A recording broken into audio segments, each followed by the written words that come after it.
2023-yildan beri ijod tomonlama pauza ushlayotgan, ya'ni to'xtab qolgan Mishari Abdulloh akamizni bugun ijodga qaytaramiz. Hozir boshdan qiziqtirish uchun aytaman. 3 ta maslahat beraman. 3tasi ham hamkor olib keladi yoki monetizatsiya olib keladi, hech bo'lmaganda yangi obunachilar olib keladi. Okey, siz bilan ko'p gaplashdik.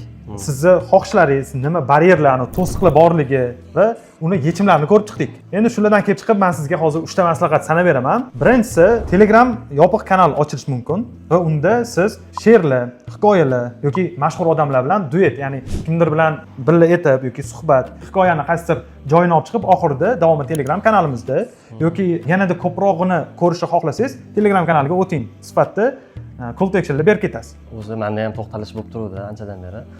Menga aynan shu shoirlar, g'azal, adabiyotni tushunadigan odamlar kerak edi. Obunachilarimiz orasida bo'lsa, kommentga yoki direktga murojaat qilsanglar, kelishgan, maslahatlashgan holatda ijodga qaytardik.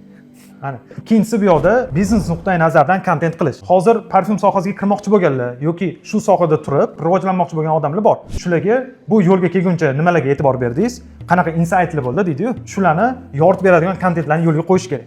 Bu orqali franchiza sifatidagi hamkorlar yoki hech bo'lmaganda yangi boshlovchi yosh tadbirkorlar uchun foydali maslahatlar bo'ladi. Endi uchinchisiga variantlar ko'p-ku. Bu yoqda ham ko'rib qoldim. Profilingizni ko'rib chiqayotganda ham Ray-Ban olganingizni ko'rsatingiz istoriyada va mana shu Ray-Ban ochki orqali juda ham ko'plab kontentlar qilsa bo'ladi va bu ana tushib qolgan axlatlarni ko'tarishga ham hozir zo'r yordam beryapti. Shuning uchun bu ochki yordamida qizdan chaqirmayman. Yo'q, mana atircha okey borib-a. Bir kunlik ish jarayoningiz birinchi variant. Ikkinchi variant, mijozlar kelyapti, o'sha odamlarga atir sepib ko'rganingizdek ularning emotsiyasi va odzifi. Yana maslahatlarim ko'p, lekin hozircha shularni boshlab tursangiz, yana u yog'ini maslahatlashib yoki kommentariyingizga, direktingizga yuborib turaman. Boya birinchi aytganimdek ijodga qaytaramiz. Okey? Inshaalloh. Rahmat sizga kelganingizga Mahmudbek.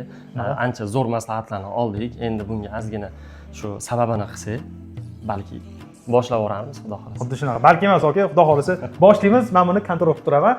Agar sizlarga ham xuddi shunaqa boshlab olmasdan qanaqadir baryerlar tug'ilib turib va unga yechim topa olmayotgan bo'lsanglar, mana sizga imkoniyat. Kommentariyaga o'z yo'nalishingizni yozib qoldiring va sizni ham oldingizga men borib, tep-tega maslahatlarimni berib, mana shunaqa kontentlar qilamiz. O'zbekcha o'rgataman.